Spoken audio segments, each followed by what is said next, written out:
ایصال ثواب کا شرعی ثبوت۔ بنت عزیز احمد انڈیا سے، کیا مردے کو ایصال ثواب کرنا قرآن و حدیث سے ثابت ہے؟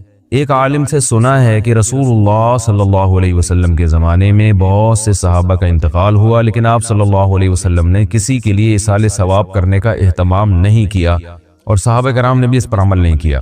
ایصال ثواب حدیث سے ثابت ہے۔ صحابیہ رسول اللہ صلی اللہ علیہ وسلم کے پاس آئیں، عرض کیا یا رسول اللہ ان امی توفیت عنی افاتصدق عنہا، یا رسول اللہ میری والدہ کا انتقال ہو گیا ہے، کیا میں ان کی طرف سے صدقہ کر سکتی ہوں؟ آپ صلی اللہ علیہ وسلم نے فرمایا نعم، ہاں صدقہ کر سکتی ہو۔ تو اس سے پتہ چلتا ہے کہ میت کے لیے صدقہ کیا جا سکتا ہے۔ بعض علماء، خاص طور پر جو ہمارے جو اہل حدیث مکتبہ فکر کے علماء ہیں، وہ اس حدیث پر یہ اشکال کرتے ہیں اور یہ کہتے ہیں کہ جتنی بات حدیث سے ثابت ہے ہم اتنے پر عمل کریں گے، جس چیز کا حدیث میں ذکر نہیں ہے ہم اس پہ فتویٰ نہیں دے سکتے۔ صدقے کا تو تذکرہ ملتا ہے، لیکن قرآن پڑھنا اور میت کے لیے نماز پڑھنا یا باقی نیکیوں کا حدیث میں کہیں بھی تذکرہ نہیں ہے، لہذا قرآن پڑھ کے ایصال ثواب یہ گویا بدعت عمل ہے، کیونکہ حدیث سے ثابت نہیں ہے۔ تو میری چونکہ خود اہل حدیث علماء سے بھی بات چیت ہوتی رہتی ہے، تو انتہائی احترام کے ساتھ میں ان سے یہ بات عرض کرتا ہوں کہ قرآن و حدیث میں جب کوئی عدد بیان کیا جائے کہ یعنی کسی خاص چیز کا ذکر کیا جائے، تو اس پر امت کا اجماع ہے کہ وہ خاص چیز مراد نہیں ہوتی جب تک کہ اس کی خصوصیت کی دلیل نہ ہو، اس سے مراد عموم ہوتا ہے۔ جیسے حدیث میں 6 چیزوں کے بارے میں آتا ہے کہ ان میں یہ سودی ہیں، 6 چیزیں آتی ہیں، الحنطۃ بالحنطۃ والشعیر بالشعیر، کہ جو کے بدلے میں جو، گندم کے بدلے میں گندم، اور چونے کے بدلے میں چونا، اس طرح کی روایتیں ہیں، والذہب بالذہب، سونے کے بدلے میں سونا، چاندی کے بدلے میں چاندی۔ تو 6 چیزوں کے بارے میں حدیث میں آتا ہے کہ ان کو جب آپس میں بیچا جائے گا تو برابر سرابر بیچا جائے گا، ذرا سا بھی ایک طرف اضافہ ہو گیا تو وہ سود ہے۔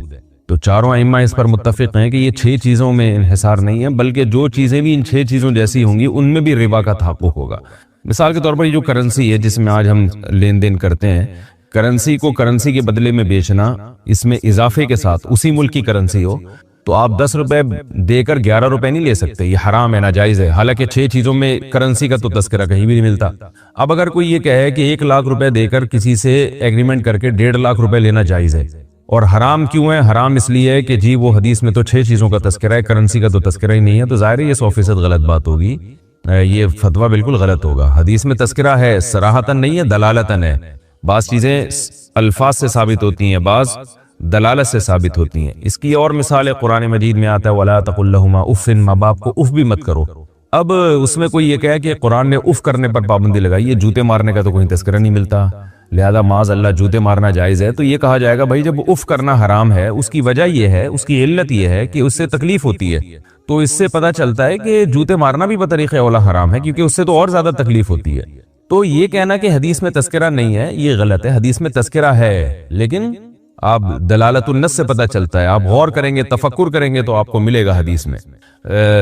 جیسے اہل حدیث عالم جو یہ بات کہتے ہیں نا کہ صدقے کا ذکر ہے تو ہم صدقہ تو کریں گے، باقی چیزوں کا تذکرہ نہیں ہے، تو صدقے والی حدیث میں باقی چیزوں کا بھی تذکرہ ہے۔ تو ان علماء سے میں ایک بات عرض کرتا ہوں کہ حدیث میں آتا ہے رسول اللہ صلی اللہ علیہ وسلم نے فرمایا کل لہو باطل الا ثلاث، ہر قسم کا کھیل باطل ہے، غلط ہے، ناجائز ہے، سوائے 3 کھیلوں کے۔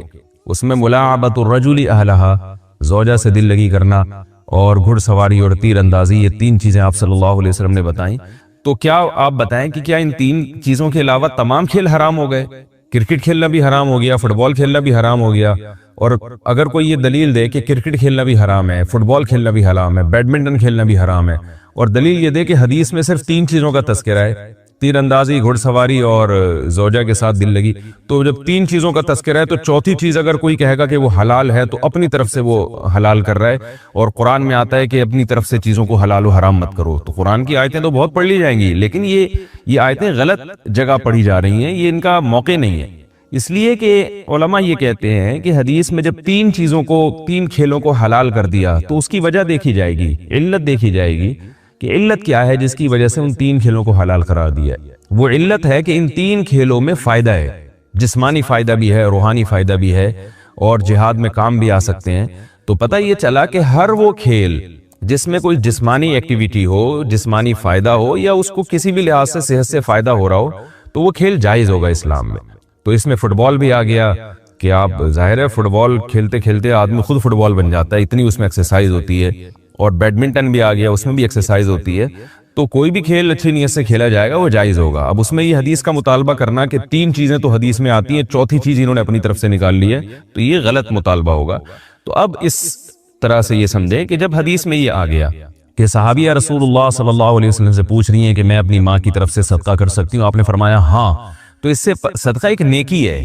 نیکی اس سے یہ پتہ چلتا ہے کہ مرنے کے بعد مرنے والے کے عمل کا دروازہ تو بند ہو گیا، لیکن جو بعد میں جو لوگ ہیں نا وہ میت کے لیے نیکی کر سکتے ہیں. صدقہ ایک نیکی ہے. تو ایک مثال دی جا رہی ہے صدقے کے ذریعے کہ جیسے ایک یہ نیکی جائز ہے، تو اس سے صاف پتہ چلتا ہے کہ کوئی بھی نیکی جائز ہے. صدقے کا ثواب اس لیے نہیں پہنچ رہا کہ وہ صدقہ ہے، بلکہ اس لیے پہنچ رہا ہے کہ وہ نیکی ہے. حدیث میں جو کھیلنے کا تذکرہ آتا ہے کہ گھڑ سواری جائز ہے، تو اس لیے نہیں کہ وہ گھوڑے پہ بیٹھ کے دوڑ رہے ہیں، بلکہ اس لیے کہ مفید کھیل ہے، تو جو بھی مفید کھیل ہوگا وہ بھی جائز ہوگا. تو اسی طرح یاد رکھیں کہ صدقہ جائز ہے اس لیے کہ وہ نیکی ہے، تو جو بھی نیکی ہوگی وہ جائز ہوگی.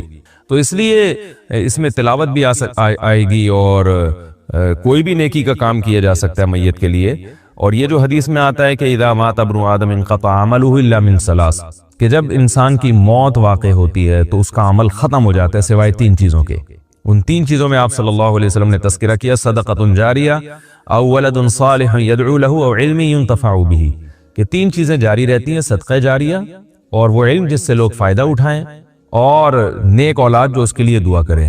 تو بعض اہل حدیث علماء سے میں نے یہ سنا ہے، وہ یہ کہتے ہیں کہ بھئی یہاں بھی صرف 3 چیزوں کا تذکرہ ہے، چوتھی چیز کوئی نہیں ہے. تو یہ بھی یاد رکھیں، ان 3 چیزوں میں اشارہ دے دیا نبی صلی اللہ علیہ وسلم نے کہ جو بھی ان 3 کی طرح ہوں گی ان کا بھی یہی حکم ہے.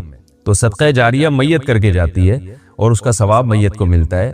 اسی طرح علم جو میت نے چھوڑا اس کا ثواب، اور اولاد.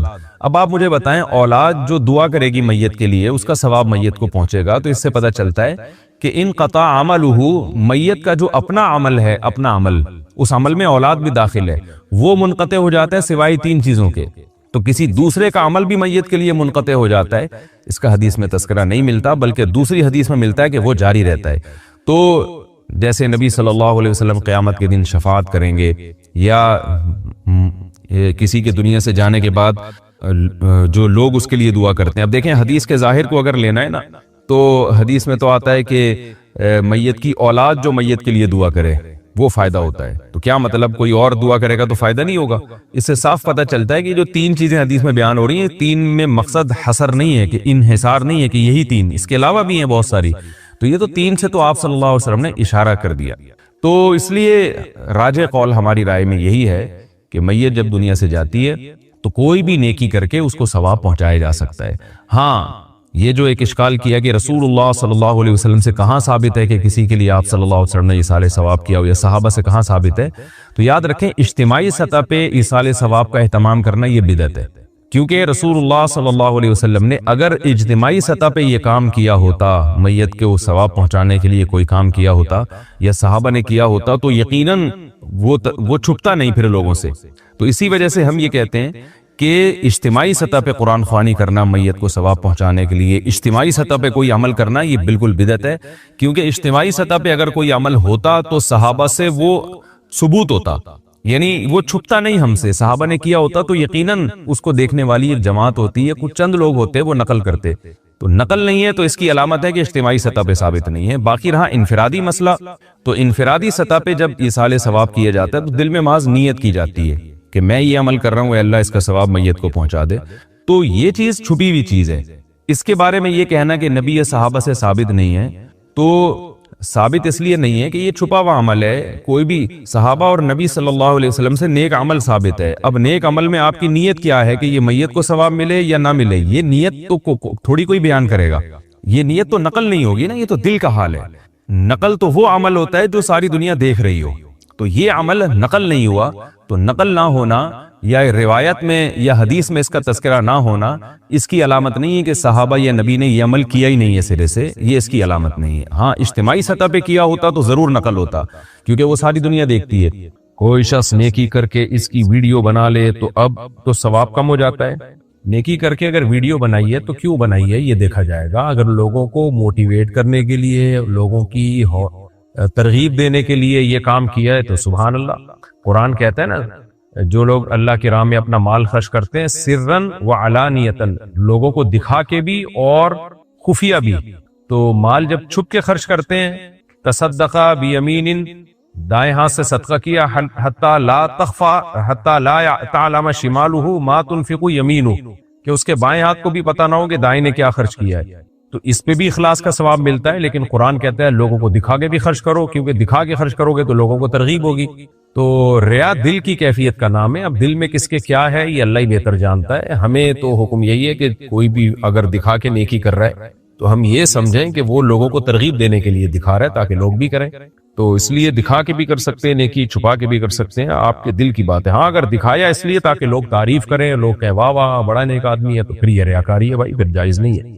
پڑوسی کا درخت ہمارے آنگن میں جھک کر پھل گراتا ہے، سبحان اللہ، کتنا نیک درخت ہے، کیا وہ اٹھا سکتے ہیں؟ جھک کے پھل گراتا ہے، نہیں ہے بھائی، وہ خود بخود گریویٹی کی وجہ سے، نیوٹن کا جو لا ہے اس کی وجہ سے آپ کے زمین پہ وہ درخت وہ پھل آ جاتا ہے۔ درخت اتنا نیک نہیں ہے کہ وہ لگایا اسے کسی اور نے اور پھل آپ کو کھلا رہا ہو، تو جو درخت کا مالک ہوتا ہے وہی پھل کا مالک بھی ہوتا ہے۔ تو جن کا درخت ہے آپ ان سے پوچھ لیں کہ بھائی ہمارے ہاں آپ کے درخت کے پھل گر رہے ہیں، آپ ہمیں اجازت دے دیں ہم کھا لیں، اور اگر آپ اجازت نہیں دیتے تو کائنڈلی اٹھا لیا کریں اس کو، یہ ہمیں بتا دیں ہم کہاں رکھ دیں۔ پالتو خرگوش سالن کے لیے کاٹنا جائز ہے؟ جی، خرگوش جنگلی ہو یا پالتو ہو، کھانے کے لیے اس کو ذبح کیا جا سکتا ہے، جیسے کہ مرغی آپ نے پالی بھی ہو، جب کوئی مہمان آتے ہیں تو کاٹ کے کھا جاتے ہیں۔ بکرا پالا ہوا ہو، گاؤں میں لوگوں نے پالے ہوئے ہوتے ہیں بکرے، ریوڑ ہوتے ہیں ان کے، ہم کوئی مہمان جاتا ہے تو بکرا کٹ جاتا ہے، تو ایسے ہی خرگوش بھی اللہ کی مخلوق ہے، حلال جانور ہے، اگر کھانے کا دل چاہ رہا ہے تو آپ ذبح کر کے کھا سکتے ہیں، اس کو کوئی حرج نہیں ہے۔ لیکن خرگوش میں ایک چیز کیا کریں، خرگوش ہے بڑا بزدل جانور، میں نے خرگوش پالے ہیں میں نے، اور بہت ڈرپوک سا جانور ہے، تو خرگوش کو ایک خرگوش کو دوسرے خرگوش کے سامنے ذبح نہ کریں، اس کو ذرا جس کو ذبح کرنا ہے الگ لے جائیں، کیونکہ بیچارہ اتنا معصوم سا اتنا ڈرپوک سا جانور ہے، جب یہ دوسرے خرگوش کو ذبح ہوتا ہوئے دیکھے گا نا تو ان کی بیچارے کی ویسی جان نکل جائے گی۔ تو یہ ڈرپوک سا جانور ہے، اس لیے تھوڑا رحم کھانا چاہیے جانوروں کے اوپر، تو ذبح کریں، کھائیں، اللہ نے ہمارے لیے پیدا کیا ہے۔ لما تحرم ما احل اللہ لک، جس چیز کو اللہ نے حلال کیا اس کو کیوں حرام کرتے ہو اپنے اوپر؟ تو کھانے کا دل چاہ رہا ہے آپ کھا سکتے ہیں، لیکن میرا مشورہ ہے کہ جب خرگوش کو ذبح کرنا ہو تو تھوڑا سا دوسرے خرگوشوں سے دور لے کے جائیں اس کو، یہ ڈرپوک بہت زیادہ ہے۔ گائے کے سامنے گائے ذبح کریں گے، وہ گائے کو کچھ نہیں ہوتا، بقرعید میں دیکھیں اجتماعی قربانیاں ہوتی ہے، ایک گائے ذبح ہو رہی ہوتی ہے، دوسری وہاں گنگنا رہی ہوتی ہے، دم ہلا رہی ہوتی ہے، پتہ نہیں کوئی پرانے زمانے کا اس کو، یعنی جیسے نہیں پرانے گانے گا کے گنگنا رہے ہوتے ہیں ایسے گنگنا رہی ہوتی ہے، اس کو پتہ ہی نہیں چلتا بیچاری کو۔ لیکن خرگوش جو ہے نا تھوڑا ڈرپوک بہت زیادہ ہے۔ اگر والدین اولاد کے نکاح میں غیر ضروری تاخیر کریں تو لڑکا لڑکی کچھ کر سکتے ہیں؟ دیکھیں، لڑکے کے نکاح میں اگر غیر ضروری تاخیر کر رہے ہیں اور لڑکا کماتا بھی ہے تو پھر تو خود شادی کر سکتا ہے، وہ ماں باپ کی پھر ایسی صورت میں پرمیشن ضروری نہیں ہے۔ لیکن لڑکی کو یہ مشورہ نہیں دیا جا سکتا کہ وہ والدین کی پرمیشن کے بغیر گھر سے بھاگ کے شادی کرے یا چھپ کے نکاح کرے۔ وجہ اس کی یہ ہے کہ لڑکیوں کو پھر وہ لڑکے بے وقوف بناتے ہیں، جب فیملی انوالو نہیں ہوتی اور لڑکا لڑکی سے شادی کر لیتا ہے چھپ کے، تو بہت سارے کیسز تو میرے پاس آ چکے ہیں جن کو میں نے منع بھی کیا تھا لڑکیوں کو یہ کام مت کرو، مگر ان کو دماغ خراب تھا، انہوں نے کیا، اور بعد میں جو لڑکے نے لٹکایا ہے ان کو، کیونکہ جب لڑکے کی خواہش پوری ہو جاتی ہے پھر اس کو وہ پھر جان چھڑانے کی کرتا ہے، طلاق بھی نہیں دیتا بعض دفعہ، پھر لڑکی گھر میں بتا نہیں سکتی، 20 مسائل ہیں، تو اپنی زندگی کو عذاب میں نہیں ڈالنا چاہیے۔ اس لیے لڑکی اگر ایجڈ ہو گئی ہے، عمر زیادہ ہو گئی ہے، پھر تو ایک الگ بات ہے، پھر بھی کورٹ میرج کرے، لیکن اگر نو عمر لڑکی ہے، ابھی کوئی ابھی قریب البلوغ ہے، یا یعنی مطلب بالغ ابھی ہوئی ہے، تو ایسی نو عمر لڑکیوں کو قطعاً یہ مشورہ نہیں دیا جا سکتا، ان کے ماں باپ ہی کو فورس کیا جائے گا، باپ کو بلکہ، کہ آپ اس کی شادی کرو، تاخیر نہیں کرو، گنہگار ہو گئے آپ، وہ دلچسپی نہیں لیتا تو اس کو ٹارچر کیا جائے گا، ٹارچر مطلب ذہنی ٹارچر، بار بار اس پہ دباؤ ڈالا جائے کہ تم کرو اپنی بیٹی کی شادی۔ لیکن اس کچی عمر میں لڑکیوں کو میں کبھی بھی مشورہ نہیں دیتا کہ باپ کی مرضی کے بغیر آپ چھپ کے نکاح کر لو، اس کے سائیڈ ایفیکٹ بہت ڈینجرس ہیں، بہت خطرناک ہیں۔ سوشل میڈیا پر کسی کے خلاف طنزیہ میمز بنانا گناہ ہے؟ جی بالکل گناہ ہے۔ قرآن میں اللہ نے حکم دیا کہ کوئی قوم کسی قوم کا مذاق نہ اڑائے، اور یہ بھی اللہ نے حکم دیا کہ ایک دوسرے کا بے تانے نہ دیا کرو، طنز نہ کیا کرو۔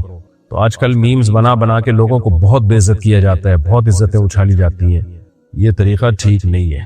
ہاں میمز میں اگر مزاح ہے اور جس کی میم بن رہی ہے اس کو کوئی برا نہیں لگ رہا، ایک مزاح کا پہلو ہے اس میں، وہ بعض میم میں دستی ہوتی ہے اس میں سامنے والے کو برا نہیں لگ رہا ہوتا، بے عزتی فیل نہیں ہوتی اس کو، یعنی اس میں کوئی بے عزتی والی چیز نہیں ہوتی، اس طرح کی ہو تو ایک الگ بات ہے۔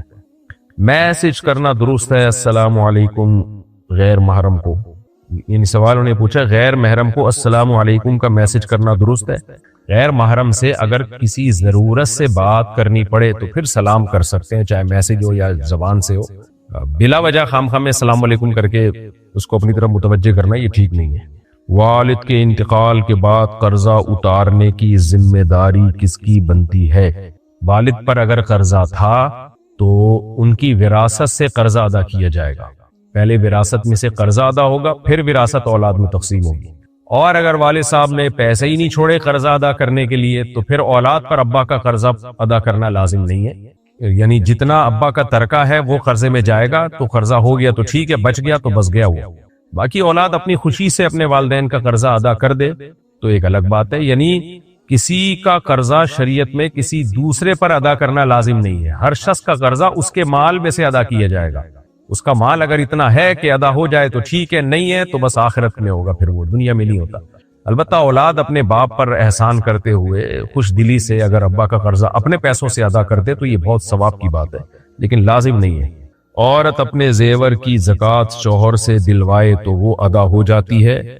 ہاں اگر شوہر کہہ دے کہ ٹھیک ہے میں اب تمہارے زیور کی زکوٰۃ دے رہا ہوں تو ادا ہو جائے گی زکوٰۃ، لیکن اگر شوہر نے بیوی کی اجازت کے بغیر زکوٰۃ ادا کر دی، بعد میں بتایا کہ میں نے تمہارے زیور کی زکوٰۃ ادا کر دی ہے، تو پھر زکوٰۃ ادا نہیں ہوگی، پہلے پرمیشن لینا ضروری ہے، یا ہمیشہ کے لیے عورت شوہر کو پرمیشن دے دے کہ ہر سال میرے زیور کی آپ زکوٰۃ ادا کر دیا کریں، تو پھر ہر دفعہ پرمیشن لینا ضروری نہیں ہے۔ گھر صفائی کے دوران جائے نماز پر پاؤں پڑ جائے تو کیا جائے نماز دھونی پڑے گی؟ نہیں جناب۔ موبائل پر بازی لگانے والے چیلنج گیمز کھیلنا کیسا ہے؟ ناجائز ہے بھائی، جوا ہے، چیلنج گیم کھیلتے ہیں، جو جیت جائے اس کو پیسے ملتے ہیں، جو ہار گیا اس کے پیسے ڈوب گئے، یہ جائز نہیں ہے۔ اگر بیوی کے رشتہ دار شوہر سے پیسے مانگیں تو کیا انکار کرنا غلط ہے؟ نہیں، آپ کی مرضی، آپ پیسے دیں نہ دیں آپ کی مرضی ہے بھائی، جس کا پیسہ ہے اس کی اللہ نے اس کو اختیار دیا ہے۔ ہاں کوئی بیچارہ اتنا کمزور ہو گیا ہو کہ بھوک سے مر رہا ہو تو پھر بھی شریعت میں یہ ہے کہ قریبی رشتہ دار پر لازم ہو جائے گا کہ وہ اس کا خرچہ اٹھائے۔ دیکھیں اصول شریعت میں یہ ہے کہ جب بھی آپ محتاج ہوتے ہو، آپ کے پاس بنیادی نان نفقے کا ہی انتظام ختم ہو جائے، بنیادی چیز کیا ہے؟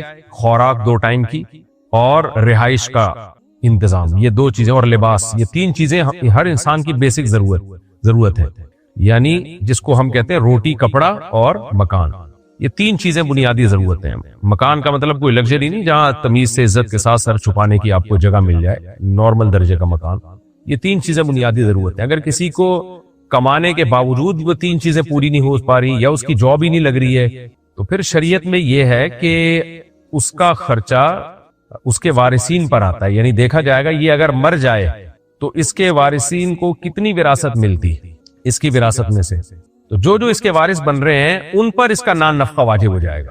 یعنی اگر آپ کے والد، یعنی نابالغ کا تو سب کا خرچہ باپ پر ہوتا ہے، باپ اگر نہیں ہے تو پھر کیا ہوگا، یا باپ ہی بیچارہ غریب ہے تو پھر کیا ہوگا، تو پھر دیکھا جائے گا یہ اگر مر جاتا تو اس کے وارثین کون کون بنتے، تو ان وارثوں پر ڈیوائیڈ کیا جائے گا اس کا نان نفقہ۔ تو اس لیے اگر سسرال والے داماد سے پیسے مانگتے ہیں، بہتر تو یہ کہ داماد دے دے، ان کو رشتہ داری جوڑنے کا ثواب ملے گا، لیکن شرعاً یہ ان کو ضرورت ہے یا نہیں ہے، اور اگر ضرورت ہے تو یہ ان کا خرچہ واجب کس پر ہے، تو واجب ان کے وارثین پر ہے، دامادوں پر نہیں ہے، ان کے وارثین کو چاہیے، جیسے بھائی ہے تو بھائیوں پر خرچہ لازم ہوگا، بہن ہے تو بھی بھائیوں پر خرچہ لازم ہوگا، اس طرح سے کوئی تفصیل اس کی آپ پوچھ سکتے ہیں فتویٰ لکھ کے کہ بھئی کس کس کے کتنے وارث ہیں، تو وہ اس پر ہوگا، سسرال پہ نہیں ہوتا۔ باقی شوہر سے مانگے دے دے، اچھی بات ہے، انکار کر دے تو بھی جائز ہے، کوئی گناہ نہیں ہے۔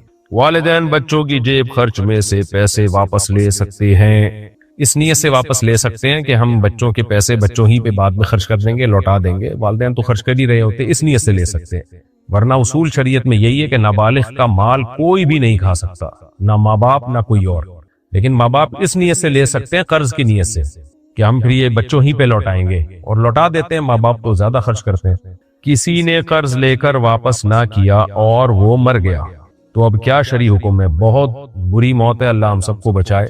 نبی صلی اللہ علیہ وسلم رحمت للعالمین تھے، مگر جنازہ پڑھانے سے پہلے آپ پوچھتے تھے اس پر قرضہ تو نہیں ہے بھائی کسی کا؟ جب پتہ چلتا قرضہ ہے آپ جنازے سے انکار کر دیتے۔ آپ سوچیں ان کے وارثوں پر کیا قیامت گزرتی ہوگی کہ پیغمبر جنازہ چھوڑ کے جا رہے ہیں۔ تو کوئی صحابی اگر کفالت لیتے نا کہ ان کا قرضہ میں ادا کروں گا پھر آپ جنازہ پڑھاتے، ورنہ آپ جنازہ نہیں پڑھاتے تھے۔ تو یہ بہت ہی بری موت ہے، کسی کا پیسہ کھا کے مر جانا۔ اللہ ہم سب کو اس موت سے بچائے۔ سڑک پر پڑی ہوئی ریز گاری اٹھانا کیسا ہے؟ آج کل اٹھا لینی چاہیے، کیونکہ آپ نہیں اٹھائیں گے کوئی دوسرا اٹھا کے پان گٹکے میں یا چرس ہیروئن میں اڑا دے گا۔ اگر آپ شریف آدمی ہیں تو اٹھا لیں، اور پہلے تو دیکھیں مالک کدھر ہے، مالک ملنے کی امید ہو تو اس تک لوٹائیں۔ اگر مالک ملنے کا چانس ہی نہیں ہے تو بلا یعنی اس مالک کی طرف سے اس رقم کو کسی خیر کے کام میں لگا دے، صدقہ کر دے۔ کپڑوں پر کتے کے بال لگ جائیں تو کپڑا ناپاک ہو جاتا ہے؟ نہیں جناب، کتے کا صرف تھوک ناپاک ہے، کتا بذات خود ناپاک نہیں ہے، صرف اس کا تھوک ناپاک ہوتا ہے۔ کمپنی کی گاڑی نجی کام کے لیے استعمال کرنا کیا خیانت ہے؟ جی اگر کمپنی نے اجازت نہیں دی ہے آپ کو تو پھر تو خیانت ہے، لیکن اگر کمپنی نے آپ کو گاڑی دے دی، آپ جو چاہیں کریں، پھر خیانت نہیں ہے۔ ویسے عام طور پہ کمپنیاں پوچھتی نہیں ہے، جو مرضی کرو، تو اس لیے یہ سوال کمپنی سے پوچھنے کا ہے، مجھ سے پوچھنے کا نہیں ہے۔ اگر سب لوگ ہی نجی کاموں کے لیے کمپنی کی گاڑیاں استعمال کر رہے ہیں اور کمپنی کو کوئی اعتراض نہیں ہوتا تو یہ دلالتاً اجازت ہوتی ہے۔ دلالتاً کا مطلب کمپنی خاموش ہے تو خاموشی اجازت ہی سمجھی جائے گی، کیونکہ اگر کمپنی کو اعتراض ہے تو بولے نا بھائی نہیں کرو، پھر اگر کمپنی منع کر دیتی ہے تو پھر استعمال کرنا جائز نہیں ہوگا۔ نماز کا وقت یاد نہ رہے تو موبائل ایپ پر اعتماد کر سکتے ہیں؟ جی موبائل ایپ پر اعتماد کر سکتے ہیں، وہ اکثر ہم نے دیکھا موبائل ایپ میں ٹائم صحیح ہی ہوتا ہے۔ ہسپتال کی پرچی فری میں کسی دوسرے کو دلوا دینا درست ہے؟ فری میں پرچی کسی دوسرے کو دلوا دینا کیا مطلب؟ میں سمجھا نہیں۔ آپ اگر علاج کی آپ کو سہولت ہے اور کسی اور کو نہیں ہے تو پھر آپ ہی فائدہ اٹھا سکتے ہیں۔ تو میں سوال آپ کا پوری طرح سمجھا نہیں ہوں، دوبارہ پوچھ لیں۔ غیر مسلم ملک میں موت ہو جائے تو دفن کی شرعی طریقہ کیا ہوگا؟ وہی طریقہ ہوگا جو مسلم ملک میں فوت ہونے کا ہوتا ہے۔ جیسے کوئی فوت ہو جائے اس کو فوراً غسل دیں، کفن دیں اور بغیر تابوت کے دفن کریں۔ غیر مسلم ملکوں میں یہ تابوت کا جو ایک سلسلہ چل پڑا یہ خلاف سنت ہے۔ اسلام نے ہمیں جو دفن کا حکم دیا تابوت کے بغیر، باکس کے بغیر، سادہ مٹی میں دفن کیا جائے، اس کو پروموٹ کرنا چاہیے، اس کو رواج دینا چاہیے۔ یہ تابوت میں دفنانا یہ عیسائیوں کا، مسیحیوں کا طریقہ ہے، اہل اسلام کا طریقہ نہیں ہے، تو اس لیے بغیر تابوت کے دفنانا چاہیے۔ اور مسلمانوں کا قبرستان ہو الگ سے، اس میں دائیں کروٹ پہ لٹائیں میت کو اور قبلے کی طرف اس کا رخ کر دیں۔ اللہ ہم سب کو موت سے پہلے موت کی تیاری کی توفیق دے۔ اگر عورت غصے میں میکے چلی جائے تو شوہر کے لیے کیا حکم ہے؟ وہ پیار سے منا کے لے آئے، یہی حکم ہے۔ کیا اپنے گھر میں بیٹھ کر آن لائن درس قرآن سننے پر بھی ثواب ملتا ہے؟ جی ہاں بھائی، درس کسی بھی طرح سے سنیں ثواب ملے گا۔ اگر کسی نے وعدہ کر کے توڑا تو کیا کفارہ ہے؟ نہیں جناب، اس کو کفارہ نہیں ہے، بس توبہ استغفار ہے، اور وعدہ توڑنے کی وجہ سے جس مسلمان کو آپ نے تکلیف دی ہے اس سے سوری کریں آپ۔ بچے کو موبائل پر کارٹون دکھانا جائز ہے؟ جائز ہے، لیکن بچے، ابھی کل بھی ایک بندہ میرے پاس آیا کہ میرا بچہ عجیب سا ہو گیا، پاگل ہو گیا، یہ کر رہا ہے وہ کر رہا ہے۔ میں نے کہا وہ یقیناً کارٹون بہت دیکھتا ہوگا۔ کہتے ہیں ہاں۔ میں نے کہا بس یہ کارٹون اس کے دماغ میں کھوپڑی میں گھس رہا ہے۔ بچے جو چھوٹی عمر کے موبائل دیکھتے ہیں یہ بہت ڈینجرس ہے ان کے دماغ کے لیے، کیونکہ چھوٹے بچے نا اس کو ریئل سمجھ کے دیکھ رہے ہوتے ہیں۔ اب آپ تھوڑی دیر کے لیے فرض کر لیں کہ میرے اور آپ کے دائیں بائیں کارٹون ہی گھومنا شروع کر دیں، انسان کم ہو، تو ایک ہفتے بعد ہماری دماغی حالت کیا ہوگی؟ لیکن ہم جب موبائل پہ دیکھتے ہیں تو ہمیں پتہ ہے یہ اوریجنل نہیں ہے، یہ تو بنائی ہوئی چیز ہے۔ بچہ نہیں یہ سمجھ رہا ہوتا، بچے کے دماغ پہ یہ جو میڈیا پہ جو اسکرین پہ جو کچھ دیکھ رہا ہوتا ہے وہ اس کے دماغ میں گھس رہا ہوتا ہے، وہی اس کو خوابوں میں آ رہی ہوتی ہیں وہ چیزیں، وہی جاگتی حالت میں وہ اب نارمل ہونے لگتا ہے۔ تو اس لیے اب تو سارے ڈاکٹر بہت سختی سے، جو نفسیات کے ڈاکٹر ہیں، منع کر رہے ہیں کہ بچوں کو اسکرین سے دور رکھیں آپ۔ پھر انہوں نے لمٹ بتائی ہے کہ اتنی عمر کے بچے کو کم سے زیادہ اتنی دیر تک آپ اسکرین پہ بٹھا سکتے ہیں، تو یوٹیوب پہ سرچ کریں آپ کو پوری تفصیل مل جائے گی۔ لیکن بچوں کو کارٹون دکھانا بہرحال نقصان دہ ہے۔ کھانے پر بسم اللہ بھول جائے تو بعد میں پڑھنا کافی ہے؟ جی حدیث میں آتا ہے کہ اگر آپ کھانے پر بسم اللہ پڑھنا بھول جائیں، جب یاد آئے تو آپ یوں کہیں بسم اللہ اولہ و آخرہ، اس طرح پڑھیں۔ آپ صلی اللہ علیہ وسلم نے فرمایا کہ جب تم کھانے میں بسم اللہ کے بغیر کھانا کھاتے ہو تو شیطان بھی شریک ہو جاتا ہے، اور اگر بیچ میں تم نے پڑھ لیا بسم اللہ اولہ و آخرہ تو جتنا شیطان نے کھایا وہ جا کے جو ہے نا قے کر دیتا ہے، وہ نکال دیتا ہے، وہ کہتا ہے سارا میرا کھانا تو نے بیڑا غرق کر دیا۔ تو اللہ کا نام لینے سے شیطان بھاگتا ہے وہاں سے، تو اس لیے اگر بھول جائے تو بیچ میں پڑھ لیں جب یاد آئے۔ بوڑھے والدین کو اولڈ ہوم میں رکھنا کب جائز ہوتا ہے؟ بوڑھے والدین کو اولڈ ہوم میں رکھنا جائز نہیں ہے، والدین کو گھر میں رکھیں۔ یہ جو انگریزوں نے نا اور ہمارے جو دیسی لبرل ہوتے ہیں وہیں جا کے انہی کے ماحول میں ڈھل جاتے ہیں، ان کی ہر برائی کو ایک اچھا لیبل لگا دیتے ہیں۔ تو وہ کہتے ہیں کہ جی اولڈ ہوم میں ان کی بڑی اچھی کیئر ہوتی ہے اور بہت صحیح رہتے ہیں وہاں، وہ کیرم بورڈ کھیلتے ہیں وہاں۔ تو ان سے میں کہتا ہوں تمہارا کتا جب بوڑھا ہو جایا کرے نا تو اس کو بھی اولڈ ہاؤس میں رکھا کرو، وہاں بھی اس کی بڑی اچھی کیئر ہوگی۔ کتے کو کیوں نہیں رکھتے؟ اس لیے کہ کتے سے محبت ہے، چاہتے ہیں کتا ہمارے ساتھ رہے۔ تو والدین کو صرف کیئر کی ضرورت نہیں ہے، ہو سکتا ہے وہ اولڈ ہاؤس میں گھر سے زیادہ اچھی کیئر ہو۔ والدین کو، بوڑھوں کو محبت کی ضرورت ہوتی ہے، تنہائی ان کو کاٹتی ہے۔ وہاں ان کو اپنے جیسے بوڑھے تو مل گئے لیکن اولاد تو نہیں ملی نا جن کو پالا ساری زندگی انہوں نے۔ اس لیے یہ کلچر بہت ہی برا کلچر ہے ہمارا، جو دیسی لبرل طبقہ ہے اور یہ جو کمبخت مذہب سے دور لوگ ہیں، ان کمبختوں کی اپنی زندگی بھی تباہ ہو رہی ہے اور یہ گوروں کے سامنے دم ہلائے جا رہے ہیں اور ان کی ہر برائی کو اچھا لیبل لگا کے سوسائٹی میں پروموٹ کر رہے ہیں۔ تو خدا را آپ ہوش کے ناخن لو۔ تو جب بھی کوئی کہا کرے نا بوڑھے کو اولڈ ہاؤس میں رکھو، بولو تو کمبخت تو اپنے کتے کو اولڈ ہاؤس میں لا کے جم، وہاں اس کی بڑی اچھی کیئر ہوگی۔ کتے کو تو چپکایا ہوا ہے ساتھ میں ہر وقت۔ اس لیے بوڑھوں کو گھر میں رکھنا چاہیے، گھر میں بوڑھوں سے برکت ہوتی ہے۔ نبی صلی اللہ علیہ وسلم نے فرمایا انتم ترزقون بضعفائکم، ان کمزوروں کی وجہ سے اللہ مال میں برکت دیتا ہے، دعائیں لو، ان کی خدمتیں کرو۔ اور قرآن نے کیوں کہا ولا تقل لہما اف، بوڑھے ماں باپ جب ان کے سامنے اف بھی نہ کرو، اس لیے کہ وہ چڑچڑے ہو جاتے ہیں، بات بات پہ ان کو غصہ آتا ہے، تو تم صبر کرو۔ جب اولڈ ہاؤس میں رکھ دو گے تو صبر کیا ہوگا؟ اف، وہ کچھ کہیں گے ہی نہیں آپ کو، تو آپ نے کہاں سے اف نہیں کرنا ان کے سامنے؟ کہ صحیح مکا دیا آپ نے۔ یہ گند اس سوسائٹی کا ایک مذہب سے بغاوت کے نتیجے میں اس سوسائٹی پر ایک پھٹکار برسی ہے، اسی پھٹکار کو ہمارے بھی دیسی لبرل جو ہے نا وہ پروموٹ کر رہے ہیں۔ دیکھو وہاں بوڑھوں کو اتنی اچھی کیئر ہوتی ہے اولڈ ہاؤس میں، اور یہ ہوتا ہے وہ ہوتا ہے۔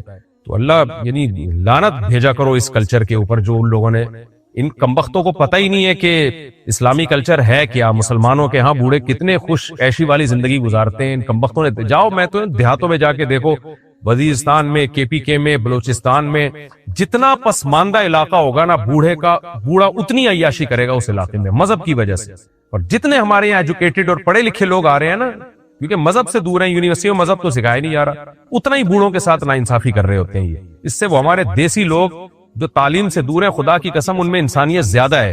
میں نے ایسے لوگ کے پی کے میں دیکھے ہیں ہمارے دوستوں میں، ایک دادا ہوتا ہے اور پورے گھر پہ ایسا کنٹرول رکھا ہوا ہوتا ہے اس بوڑھے نے، 80 سال کا ہوگا لیکن ایسی چلتی ہے اس کے گھر کے اندر، کوئی اس کے سامنے اونچی آواز سے بات نہیں کرتا۔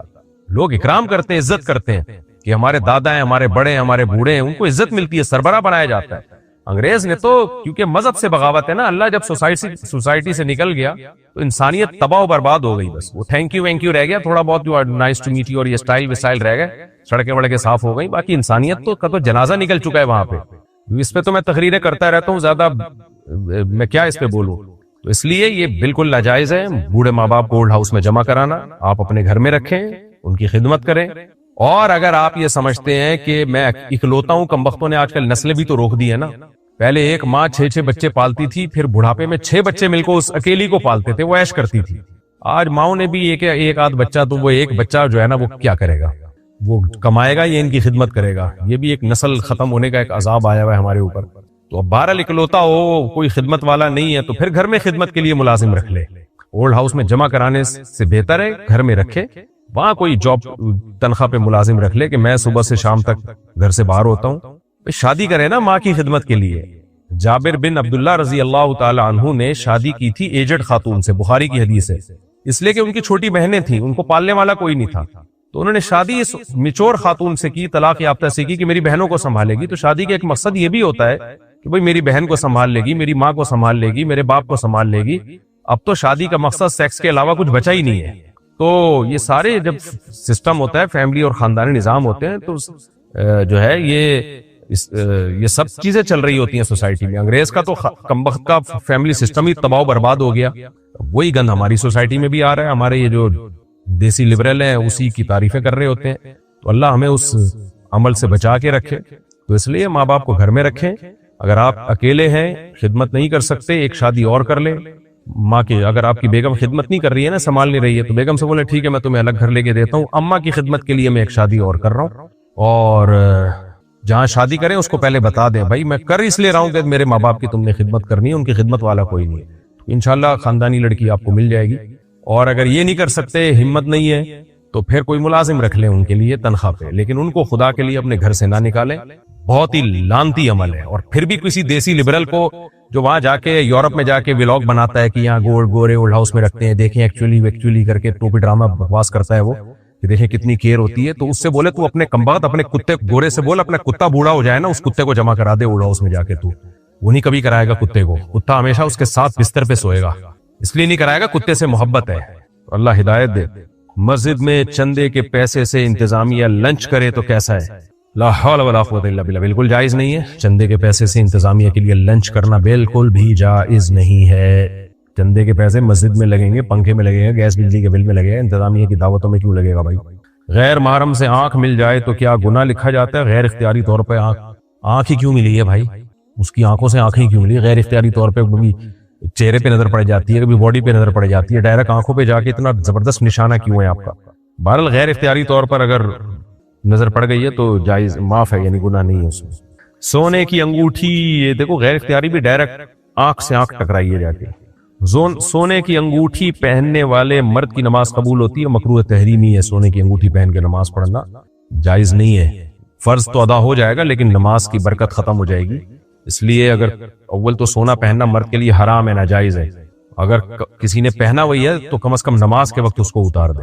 مجبوری میں جھوٹ بولنے پر بھی گناہ ملتا ہے. کس نوعیت کی مجبوری ہے؟ جان کا خوف ہے، کیا ہے؟ تو ایسے تو سب جو بھی جھوٹ بول رہا ہوتا ہے کوئی نہ کوئی مجبوری تو ہوتی ہے. اللہ نے فرمایا لعنت اللہ علی الکاذبین، جھوٹ بولنے والوں پر لعنت ہے. باقی اگر کوئی ظلم ہو رہا ہو سنگین نوعیت کا اور کوئی خامخواہ میں آپ کو تنگ کر رہا ہو تو وہ جب تک وہ نوعیت پتہ نہیں چلے گی، جان بچانے کے لیے مثال کے طور پر آپ، یعنی یہ اس صورت میں کہ آپ حق پر ہو، آپ باطل پر نہیں، حق پر ہیں، اور کوئی بلا وجہ آپ کو خطرہ ہے کہ سچ بولوں گا تو مجھے ٹارچر کرے گا. اس کی مثال ایسے جیسے کوئی فقہاء نے لکھا ہے کہ حکومت آپ کو بلاتی ہے. پہلے زمانے میں جیسے بادشاہ ہوتے تھے نا، بادشاہ نے بلایا اور کہا تم نے زنا تو نہیں کیا. اب آپ کو پتا ہے میں نے اگر اقرار کر لیا تو بادشاہ مجھ پہ حد جاری کرے گا. اور شریعت میں یہ نہیں ہے کہ آپ کسی کے گناہ کے بارے میں تجسس کریں، بلا وجہ وہ آپ کو قتل بھی کر سکتا ہے، رجم بھی کر سکتا ہے. تو ایسے موقع پہ گنجائش ہے آپ بول دو نہیں کیا، اور تعویل کر لو کوئی کہ کیا یعنی نہیں کرنا، یعنی توریہ کر لو. آپ توریہ کا مطلب گول مول طریقے سے بات. وجہ اس کی ہے کہ بادشاہ کے پاس یہ اتھارٹی ہے ہی نہیں کہ وہ لوگوں سے خود بلا کے پوچھے آپ نے زنا تو نہیں کیا، آپ نے یہ تو نہیں کیا، آپ نے وہ گواہوں سے ثابت ہو جائے تو الگ بات ہے. تو کسی کی پرائیویسی میں گھسنے کی شریعت نے کسی کو اجازت ہی نہیں دی. ایسے موقع پہ گول مول طریقے سے بات کو گھمایا جا سکتا ہے. عورت کو اپنی جائیداد بیچنے کے لیے شوہر کی اجازت ضروری ہے؟ نہیں، شوہر کی اجازت ضروری نہیں ہے، لیکن اگر شوہر صحیح شریف آدمی ہے، لالچی نہیں ہے، تو شوہر سے مشورہ ضرور لے لیا کرے. کیونکہ خواتین کو بیوقوف بنانا بہت آسان ہے. یہ بات سن کے خواتین کو غصہ تو بہت آتا ہے، لیکن جب پیسوں میں لوگ ان کو بیوقوف بنا کے ان سے پیسہ ہتھیاتے ہیں، وہ شوہر ہی بیوقوف بنا دیتا ہے بیوی کو. کاروبار کے نام پہ پیسہ لے گا، بیگم یہ پراپرٹی بیچو اور میں دیکھو اتنا کچھ بھی نہیں ہوتا، یہ سب بیکار کی باتیں. یا بیگم کو بیوقوف بنا دیا کسی نے خاتون کو کہ آپ پراپرٹی بیچ کے پیسہ دیں، میں کاروبار میں لگاؤں گا. تو پھر ایسے موقع پہ شوہر کا تجربہ ہوتا ہے، اس کو پتا ہے بھائی سب پیسہ کھا کے ہضم کر دیں گے، اس کا نقصان ہوگا. تو ایسے موقع پہ بعض دفعہ شوہر بیوی کو سختی سے منع کرتا ہے اس کے فائدے کے لیے. تو اس لیے بیوی کو ایسے موقع پہ شوہر کی اطاعت کرنی چاہیے. باقی شرعاً لازم نہیں ہے، لیکن شوہر کو پتا ہوتا ہے نا کہ یہ پیسہ ڈبو دے گی، روتی بھی پھر میرے پاس ہی آئے گی، گھر میں ٹینشن کا ماحول بنے گا پھر. تو اس لیے اطاعت کر لینے میں کوئی حرج نہیں ہے، میاں کی مان لینی چاہیے، اس کا تجربہ زیادہ ہے.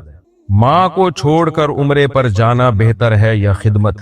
دیکھیں عمرے پر تو سال میں ایک آدھ دفعہ جایا جاتا ہے نا. اگر ماں خدمت کی محتاج ہے، اگر آپ عمرے پہ گئے تو آپ کو ڈر ہے کہ ماں کو حرج ہوگا تو پھر تو جائز ہی نہیں عمرے پہ جانا. لیکن اگر کوئی حرج نہیں ہوگا، دوسرے خدمت کرنے والے موجود ہیں تو پھر عمرہ کر لینا چاہیے. کیونکہ عمرہ تو کبھی کبھار ہی ہوتا ہے، ماں کی خدمت تو ہوتی رہے گی اور کرتے رہیں، ہمیشہ کرتے رہیں. گانے سننے کی عادت کیسے ترک کی جائے؟ اپنے اوپر جرمانہ رکھ لیں کہ جب میں نے گانا سنا اتنے پیسے صدقہ کروں گا. تو آہستہ آہستہ پہلے کم ہوگی عادت، پھر اسٹارٹ ہو جائے گی انشاءاللہ. گھر میں ذاتی قرضوں کی مکمل تفصیل لکھ کر رکھنا ضروری ہے؟ بالکل ضروری ہے، بلکہ واجب ہے. نبی صلی اللہ علیہ وسلم کا صحیح بخاری میں حکم ہے آپ کو ہر وقت اسٹینڈ بائی رہنا چاہیے. میں یعنی یوں سمجھیں کہ جیسے ہی آپ یوں سمجھیں کہ میں مر گیا تو فوراً لوگوں کو پتا ہو کہ بھائی اس نے کس سے کتنے پیسے لینے، کتنے پیسے دینے. یہ فوراً یہ آپ کے پاس ہر وقت یہ تفصیل اپڈیٹ ہونی چاہیے. کسی چیز کا غلط ریویو دینا جھوٹ میں شمار ہے؟ جی بالکل جھوٹ میں شمار ہے. شادی کے بعد بیوی کا نام بدلنا کیسا ہے؟ باپ کی جگہ نام ہٹا کے شوہر کا نام لگا دیا جاتا ہے، جائز تو ہے مگر یہ بہتر نہیں ہے، اور اسلام کا مزاج یہی ہے کہ نسب چونکہ باپ سے ہی چلتا ہے، شوہر سے نہیں چلتا، تو اس لیے باپ ہی کا نام عورت کے ساتھ رہنا چاہیے۔ اور ویسے بھی نادرہ میں جب آپ ڈاکومنٹس بنائیں اور باپ کا نام ہٹا کے بیوی کے ساتھ شوہر کا نام ڈال دیا جائے تو اس کا ایک باہر ملکوں میں نقصان یہ ہوتا ہے کہ جو بیوی اگر ایجوکیٹڈ ہے، اس کی جتنی بھی ڈگریاں ہیں وہ باہر ملکوں میں کوئی بھی نہیں چلے گی، کیونکہ نام اس پہ کچھ اور لکھا ہوا ہوتا ہے ابا کے نام کے ساتھ، یہاں شوہر کا نام، تو وہ آگے ان کے لیے بڑے مسائل کھڑے ہو جاتے ہیں۔ تو اس لیے ابا ہی کا نام، پہلے میری رائے یہی تھی کہ شوہر کا نام ہو جانا چاہیے، لیکن بعد میں جب اس میں نے غور کیا اور اس پہ مسائل بھی آئے اور پھر شریعت کا مزاج بھی ہے، تو پھر یہی ہے کہ باپ ہی کا نام لگا رہنا چاہیے، نسب باپ سے ہی چلتا ہے۔ ویسے بھی رخصت ہو کے شوہر کے گھر جب آ گئی ہے تو اب تو ساری زندگی شوہر ہی کی اطاعت کرنی ہے، تو ابا کی نام ہی لگا رہ گیا بیچارے کا، تو اتنا تو ابا کو پروٹوکول ملنا چاہیے نا کہ اس کا نام لگا رہے اس کے نام کے ساتھ، تاکہ پتہ چل جائے وہ ابا وہی ہے بہرحال۔ گھر میں جن کا خوف ہو تو کیا کریں؟ یعنی جن کا خوف ہو، جن کا خوف نکال دیں، یہی کریں آپ، کیونکہ جن لوگوں کے دلوں میں گھروں میں جنوں کا خوف ہوتا ہے وہ ساری زندگی جن چڑیل بھوت میں سے ہی چمٹے رہتے ہیں۔ تو بس سورہ بقرہ پڑھ لیا کریں، جب اللہ توفیق دے سورہ فلق سورہ ناس پڑھ کے رات کو دم کیا کریں، اس کے بعد جن آ بھی جائے تو رکھ کے چماٹ لگا دیں کھینچ کے، انشاءاللہ دوبارہ کبھی بھی نہیں آئے گا۔ ایک صاحب ایسی تھے، ان کو جن شیطان نظر آتے تھے اور بہت ڈر کے میرے پاس آئے، میں نے کہا اب آئے نا رکھ کے چماٹ لگا دا، کہہ رہے میں نے پکا ارادہ کیا اب آئے گا رکھ کے چماٹ لگاؤں، کہہ رہے اس کے بعد سے آئے ہی نہیں، ارادہ ہی کیا تھا حالانکہ چماٹ لگایا نہیں ابھی۔ عورت کے لیے اونچی آواز میں قہقہا لگانا یہ مسئلہ پہلے بھی آیا تھا، بس آداب کے خلاف ہے، باقی اتنی چیزوں پہ کنٹرول آج کل کس کا ہے بھائی؟ اگر گھر میں کوئی غیر مرد بھی نہیں ہے تو لگ ہی جاتا ہے سب کا کہکا، بس کوشش کرے گھر کی چار دیواری سے آواز باہر نہ جائے۔ کیا بہنوئی سے پردہ کرنا لازم ہے؟ جی بالکل لازم ہے، حدیث میں جو قریب کے محرم ہیں ان سے پردے کو زیادہ فرض قرار دیا ہے، تو بہنوئی غیر محرم ہے، آپ دیکھ لیں بہت ساری قوموں میں بہن سالیاں اور بھابھیوں سے پردہ نہیں، بھابھیوں کا اور سالیوں کا پردہ نہیں ہوتا بہنوئی اور دیور وغیرہ سے، اس کے کتنے برے اثرات ہوتے ہیں۔ اسلام پاکیزہ مذہب ہے، آپ کے لیے صرف آپ کی بیوی ہے بس، اس کے علاوہ کوئی عورت کے لیے جائز نہیں ہے غیر محرم کے لیے آپ کے سامنے آئے، نہ سالی آئے گی نہ بھابھی آئے گی۔ یہ کیا لکھا ہوا ہے؟ کسی کی فون کال بار بار ریجیکٹ کرنا کیا بدتمیزی میں آتا ہے؟ جب آپ نے ایک دفعہ ریجیکٹ کر دی، دو دفعہ ریجیکٹ کر دی، پھر بھی اس کا بار بار کال کرنا بدتمیزی میں آتا ہے، ریجیکٹ کرنا بدتمیزی میں نہیں آتا۔ جب اس کو پتا ہے بندہ ریجیکٹ کر رہا ہے تو کیوں کال کر رہا ہے بار بار؟ والدین اپنی اولاد میں برابری نہ کریں تو گنہگار ہوتے ہیں، یہ سخت مکروہ ہے، برا عمل ہے اولاد میں برابری نہ کرنا۔ باقی اس میں اختلاف ہے کہ گناہ ہوگا نہیں ہوگا، لیکن بہرحال حدیث میں اس میں بڑی شدید وعید ہے، تو اس لیے احتیاط پر عمل کریں، فقہی مسئلے میں نہ پڑیں کہ مکروہ ہے یا ناجائز ہے یا حرام ہے، جب نبی صلی اللہ علیہ وسلم نے اس عمل کو ناپسند کیا ہے، اس لیے حتی الامکان اولاد میں بھی برابری کرنی چاہیے۔ آج کل ماں باپ کے ساتھ یہ بڑا مسئلہ ہے، ایک اتنا لاڈلا بن جاتا ہے وہ جو مرضی الٹا سیدھا کرتا رہے اسے کچھ بھی نہیں کہتے، اور ایک سے پتہ نہیں کیا ذاتی بغض ہو جاتا ہے، یہ ہم نے دیکھا ہے گھروں میں، اس کو بلا وجہ ٹارچر کرتے رہیں گے، تو یہ غلط ہے، اس سے اولاد کے دل میں جو ہے منفی جذبات پیدا ہوتے ہیں اور اولاد جو ہے اس سے بگڑتی ہے۔ بہت سے گھروں میں ماں باپ خود بگاڑ دیتے ہیں اپنی اولاد کو، ایسا نہیں کرنا چاہیے۔ اگر استاذ بچوں کو مارے تو والدین کارروائی کر سکتے ہیں؟ بالکل کر سکتے ہیں، اگر چھوٹے بچے ہیں، نابالغ بچے ہیں۔ بڑے بچوں کو مار دیا تو کھانے تو مار، کوئی کچھ نہیں ہوتا، استاذ کی مار جو ہے وہ کھیتی میں پانی کی طرح ہوتی ہے۔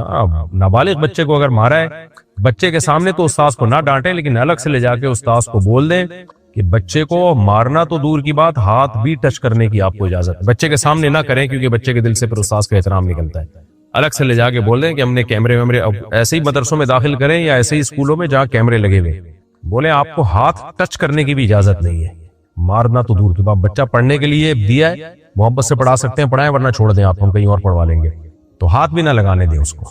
کیا چوری کا گناہ معافی مانگنے سے ختم ہو جاتا ہے؟ جس کی چوری کی ہے وہ اگر معاف کر دے دل سے تو ختم ہو جائے گا۔ ادھار دینے کے بعد بار بار واپس مانگنا برا ہے؟ نہیں جناب، اس لیے برا نہیں ہے کہ کوئی فائدہ نہیں ہے، آپ مانگتے رہیں ساری زندگی، کبھی بھی نہیں دے گا وہ آپ کو، تو اس لیے برا ہے، میں کہہ رہا تھا نا اس لیے برا نہیں ہے، اس لیے برا ہے کہ فائدہ ہی نہیں ہے ایک کام میں، زبان گھستے رہیں گے، جوتے گھستے رہیں گے، اس نے نہیں دینا۔ ٹرائی کر کے دیکھ لیں آپ۔ آن لائن نکاح کے بعد رخصتی نہ ہو تو میاں بیوی کا رابطہ جائز ہے ماں باپ کی نافرمانی سے؟ اچھا یہ اگلا سوال ہے، آن لائن نکاح کے بعد رخصتی نہ ہو تو میاں بیوی کا رابطہ جائز ہے؟ جب نکاح ہو گیا تو میاں بیوی ایک دوسرے کے لیے حلال ہے، تو رابطہ کر سکتے ہیں، کوئی حرج نہیں ہے۔ البتہ بلا وجہ ایسا کرنا، خاندان کی عزت کو داؤ پہ لگانا اچھا عمل نہیں ہے، تھوڑا صبر کر لو، کیونکہ غلط فہمیاں پیدا ہوتی ہیں، بدگمانیاں ہوتی ہیں، مسائل کھڑے ہوتے ہیں۔ بہرحال شرعی لحاظ سے حلال ہے، کوئی ناجائز نہیں ہے۔ ماں باپ کی نافرمانی سے کیا رزق کم ہو جاتا ہے؟ ماں باپ کی نافرمانی سے سب کچھ ہی کم ہو جاتا ہے، عمر بھی کم ہو جاتی ہے، رزق بھی کم ہو جاتا ہے، نیکیاں بھی کم ہو جاتی ہیں، جو آپ کی نیکیاں تھی وہ برباد ہو جاتی ہیں، بے برکتی اور نحوست آتی ہے ماں باپ کی نافرمانی سے۔ کیا بلی کو گھر میں پالنا گناہ ہے یا ثواب ہے؟ جائز ہے، نہ گناہ ہے نہ ثواب ہے، جائز ہے، بس پال سکتے ہیں۔ البتہ ماں باپ اگر راضی نہ ہو، ایک ہمارے محلے میں بزرگ ہیں، ان کے بچے نے گھر میں بلیاں پالی ہوئی اور بلیوں کی بلیاں آگے پوتیاں نواسیاں ہو گئی بلیوں کی، پورا خاندان پریوار بہویں داماد آ گئے بلیوں کے، وہ باپ بیچارہ اتنا پریشان ہے کہ یار میرے گھر میں بدبو آ رہی ہے بلیوں کی، بلیاں، وہ بچہ گھر سے بلیاں نہیں نکال رہا، وہ ہر دوسرے دن میرے پاس آئے ہوئے ہوتے ہیں، اس کے ابا خدا کے لیے میرے بچے کو سمجھاؤ۔ تو اگر باپ کو تکلیف ہو رہی ہے بھائی تو پھر بلی پالنا حرام ہے، اس لیے نہیں کہ بلی پالنا حرام ہے، ماں باپ کو تکلیف دینا حرام ہے۔ گھر میں آپ وہ کام مت کریں جو جس سے ماں باپ کو تکلیف ہو، لیکن وہ بیٹا مان کے ہی نہیں دے رہا۔ تو ہم نے اس بیٹے کو کہا ہے کہ بھائی آپ جب شادی کے بعد الگ ہو جاؤ گے پھر اپنے گھر میں پالتے رہنا بلیاں جتنی بھی پالو، تو ابھی ماں باپ کی کیئر کو پہلے پالو، آپ ماں باپ کی بات مانو، لیکن نہیں مان رہا وہ بلیوں کی پوری ایک فوج تیار ہو گئی ہے۔ سودی بینک کا کارڈ اپنے پاس رکھنا بھی گناہ ہے کیا؟ رکھنا کا کیا مطلب؟ استعمال کرنا گناہ ہے، تو استعمال کرنے کے لیے رکھے گا تو گناہ ملے گا، استعمال ویسے ہی بعض دفعہ بینک والے کارڈ بنا کے دے دیتے ہیں، آپ نے ڈال دیا ایک جگہ، تو استعمال کرنا گناہ ہے، وہ بھی بلا ضرورت شدیدہ۔ اے ٹی ایم جو کریڈٹ کارڈ اگر کسی ضرورت سے استعمال کیا جائے تو پھر مجبوری ہے، پھر گنجائش ہے، لیکن سود لگنے سے پہلے پیسے جمع کرا دے۔ کسی کی شادی پر نہ جانا گناہ ہے اگر نہ جانے سے ناراضی پیدا ہو؟ اگر سگے قریبی کسی محرم کی شادی ہو رہی ہے اور نہ جانے سے وہ ناراض ہو رہے ہیں اور شادی میں کوئی گناہ کی مجلسیں بھی نہیں ہیں تو پھر تو جانا چاہیے ولیمے میں، بارات میں نہ جائیں تو اچھا ہے، ولیمے میں تو جانا چاہیے، خاص طور پہ قریبی رشتہ داروں کا ولیمہ ہو اور آپ کوئی بہت زیادہ مصروف آدمی بھی نہیں ہے تو پھر رشتہ داری جوڑنے کے لیے جانا ہی چاہیے، ضروری ہے۔ پھر یہ نبی صلی اللہ علیہ وسلم نے ولیمے کی دعوت کو ٹھکرانے کو غلط قرار دیا ہے۔ تو اور اگر خطرہ یہ ہے کہ وہاں گناہ کی مجلس ہوگی، جیسے مکس گیدرنگ ہوتی ہے یا موسیقی گانے بجانے چل رہے ہیں، پھر تو جانا جائز ہی نہیں ہے۔ اور یا یہ کہ کوئی آدمی ہو میرے جیسا، جیسے جس کے ہر دوسرے دن کہیں نہ کہیں سے دعوت آ رہی ہے تو پھر ہم جاتے ہی رہیں گے تو ہم تو اسی کام کے رہ جائیں گے بھائی، تو ایسی مجبوری میں ایک الگ بات ہے۔ اصل میں یہ وضاحت اس لیے کر رہا ہوں کہ میں جب کوئی کلپ ریکارڈ کرواتا ہوں تو میرے ہی کلپ لوگ مجھے بھیج کے سمجھا رہے ہوتے ہیں، آ جاؤ، آپ نے خود ہی تو بولا ولیمے کی دعوت میں جانا چاہیے۔ مردوں کا پرفیوم لگا کر مسجد جانا بہتر ہے یا نہیں؟ بہتر ہے، مردوں کو چاہیے خوشبو لگا کے مسجد میں جایا کرے۔ کیا عورت کا سہیلیوں کے ساتھ رات بھر باہر رہنا جائز ہے؟ خاندانی لوگ ایسا نہیں کرتے، خاندانی لوگوں کا اپنی بیٹیوں پر کنٹرول ہوتا ہے، وہ بیٹیوں کو گھر میں رکھتے ہیں رات کے وقت، کیوں رات گزار رہی ہے بھائی سہیلیوں کے ساتھ گھر سے باہر؟ غیر اخلاقی طریقہ ہے، غیر مہذب لوگوں کا کام ہے، شریف شرفا لوگ اس طرح نہیں کرتے۔ ہاں کبھی ہو گیا ہے، کبھی کوئی پروگرام بن گیا کہیں جانے کا اور جو آپ کی جو فرینڈس ہیں وہ بھی نیک شریف شرفا ہیں، کوئی ایک آدھ دفعہ باپ نے، لیکن یہ سب کام ماں باپ کی اجازت سے ہونے چاہیے، میرڈ ہے تو شوہر کی اجازت سے ہو، ان میرڈ ہے تو ماں باپ کی اجازت سے ہو، تو کبھی کبھار ایک الگ بات ہے، بہرحال یہ اچھا کام نہیں ہے، شریف شرفا لوگ اس طرح کرتے نہیں ہیں۔ عورت کے ناخن بڑے ہوں تو وضو میں رکاوٹ آتی ہے؟ نہیں، وضو تو ہو جاتا ہے، ہاں اگر ناخنوں کے اندر میل جمع ہوا ہے تو پھر بہت زیادہ موٹا میل جمع ہوا ہے تو پھر پانی نہیں جاتا اس میں، کوئی وہمی نہ بن جائے ناخن ہی کھرش کے خراب کر دیں۔ باقی بڑے ناخن رکھنا عورت کے لیے حرام ہے، اس میں نماز بھی مکروہ ہوتی ہے، فرض ادا ہو جاتا ہے، ایسا نہ ہو جن عورتوں نے ناخن بڑھائے ہوئے نماز ہی چھوڑ دیں، وہ نماز پڑھیں بہرحال، لیکن ناخن بڑھانا ناجائز ہے۔ کیا لڑکی کا بغیر محرم کے ٹیکسی میں جانا شرعاً صحیح ہے؟ اگر ضرورت ہو تو جا سکتی ہے۔ کسی کے پلاٹ میں غلطی سے گھر بنا لیا ہو تو شرعی حل کیا ہے؟ حل یہی ہے کہ جس کا پلاٹ ہے اس سے اجازت لے لی جائے، اس کو راضی کر لیا جائے، بس یہی ہے، اگر وہ کچھ پیسے لے کر راضی ہو تو پیسے دے دیے جائیں، لیکن بہرحال شرعاً ہر وقت اس کو یہ اختیار ہوگا کہ آپ کو یہ حکم دے کہ آپ اس کا پلاٹ خالی کریں اور اپنا گھر توڑ تاڑ کے لے جائیں یہاں سے۔ مسجد میں بیٹھ کر فون پر ویڈیو دیکھنا درست ہے؟ کون سی ویڈیو دیکھ رہا ہے؟ کوئی اگر بیان سن رہا ہے اس طور پر کہ لوگوں کے آرام میں خلل نہیں ہو رہا ہے، ہینڈ فری وغیرہ لگا کے تو جائز ہے، اور اگر خام خواہ کے ایڈ وغیرہ دیکھ رہا ہے، بلا وجہ کی فالتو چیزیں دیکھ رہا ہے تو یہ مسجد کے تقدس کے خلاف ہے، پھر یہ جائز نہیں ہے۔ بہن کیا نامحرم کو بہن کہنا درست ہے؟ سبحان اللہ، نامحرم کو بہن کہہ کے ہی خطاب کرنا چاہیے تاکہ اگر کبھی ضرورت ہو، تاکہ جو فاسد جذبات ہیں، شیطانی جذبات ہیں، وہ نہ پیدا ہوں۔ تو بے تکلف ہونا ٹھیک نہیں ہے نامحرم سے، لیکن اگر کبھی بات کرنی پڑ جائے تو سسٹر، بہن، اسی طرح کے الفاظ کے ساتھ کہنا چاہیے۔ سوشل میڈیا کے انفلوئنسر کو تحفہ دے کر ویڈیو بنوانا رشوت میں آتا ہے؟ نہیں، رشوت میں نہیں آتا، معاوضے میں آتا ہے. وہ فری پھوکٹ میں تو ویڈیو آج کل بناتے نہیں ہیں، تو آپ کچھ پیسے دے دیں کہ بھائی یہ میری ویڈیو بنا دو. کیا میت کے کپڑے صدقہ دینا ضروری ہے؟ نہیں جناب، میت کے کپڑے وراثت میں تقسیم ہوں گے، جس کا وراثت میں حصہ آئے گا اس کو ملیں گے، پھر وہ جو چاہے